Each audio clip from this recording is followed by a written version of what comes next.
Hey guys, the Japan-glish playlist has been reasonably popular with some people.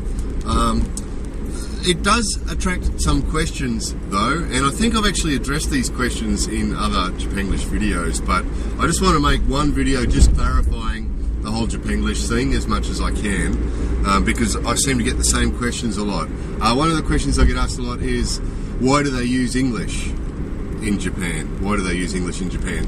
Well, I think we do it in most countries, don't we?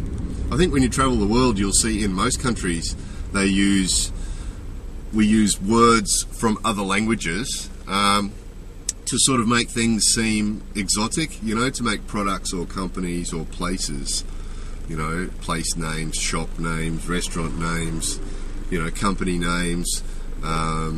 To make them seem exotic, we often use foreign words, don't we? You know, I mean, most English-speaking countries, you will see, you know, signs for products and for companies in French or German or,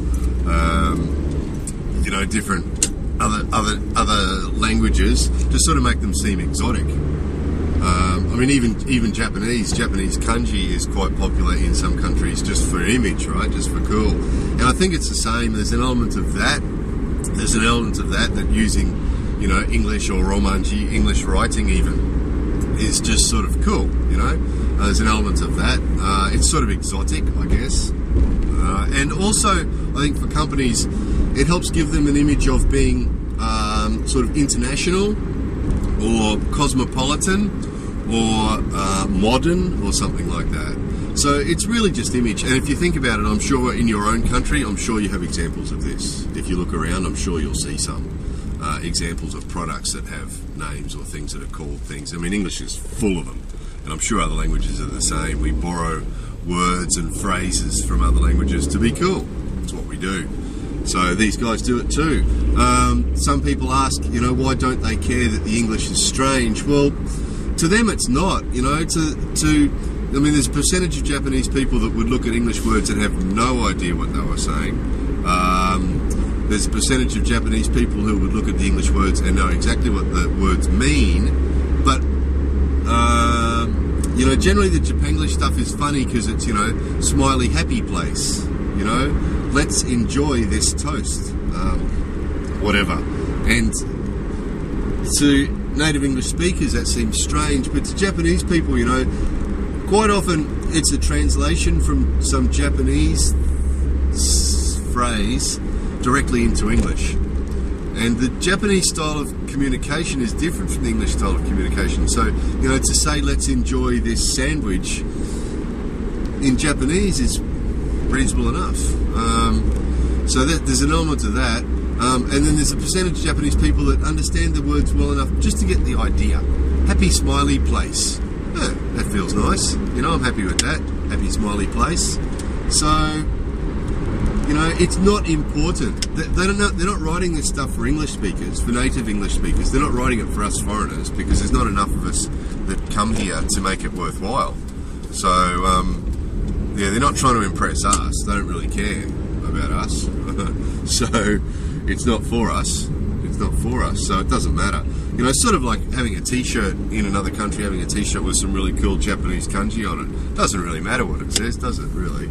You know, it looks cool. So it's sort of like that. And then another common question I get asked is, can I get a job in Japan correcting the Japan-glish? No. There is translators in Japan that do translation for important stuff, you know, like Toyota Motor Company and Toshiba and people like that have translators that do manuals, and, you know, of course there's translators in Japan like there's translators in any other country, but not for t-shirts and you know, packaging and things like that. You know, they don't bother. It doesn't matter. It doesn't matter to them enough. You know, they don't care. You know, if you try telling them, they don't care. You know, hey, did you know that English is strange? They don't care. So, you know, as you've seen in the Japan-glish playlist, I've actually got stuff in there from funny English from the outside walls of English schools. You know, they don't care. They don't care. You know, it's not important to them. So yeah, there it is. And I mean, really, it's not much different from our other countries if you look at it. Not really. I mean, we've got strange stuff in our countries from, you know, where we've misused other people's languages. The only reason I do this, I'm not laughing at the Japanese people when I'm laughing at this stuff. I'm laughing at the Japan-glish. And Japanese people have a good sense of humour. I guarantee you, you come to Japan with a t-shirt, you know, in kanji that says "stupid foreigner," and they'll be having a good laugh at that. They'll be laughing at that t-shirt, I guarantee it. So, you know, that's all I'm doing. It's the same, and they'd do it. You know, I guarantee that, you know, if we had something like that in Japan, you'd soon find yourself on TV. You know, there'd soon be somebody on TV saying, hey, have a look at this guy in Tokyo wearing this t-shirt that says "stupid foreigner." You know, they'd all appreciate the humour in that. So that's all I'm doing. And, you know, my Japanese friends who can speak English, who understand English well, they can see the funny side. When I explain to them, you know, in Japanese, I translate the Japan-glish back into Japanese and say this is what this means. You know, they can see why it's funny. They get it.